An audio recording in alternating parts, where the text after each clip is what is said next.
Hey everyone, welcome to the channel How to Log In. In this video, you will learn how you can easily log into your QnB Bank account. So without any further ado, let's get started.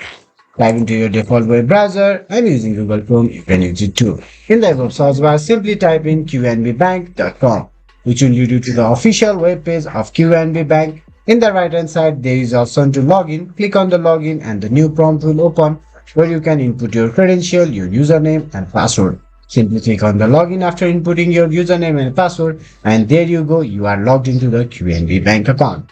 If you ever forgot your password, there is an option to reset it. Simply click on the forgot password and reset the password. Thank you for watching video. Hopefully this guide helped you to log into your bank account. If that's so, like the video, subscribe to our channel and set the bell icon to all.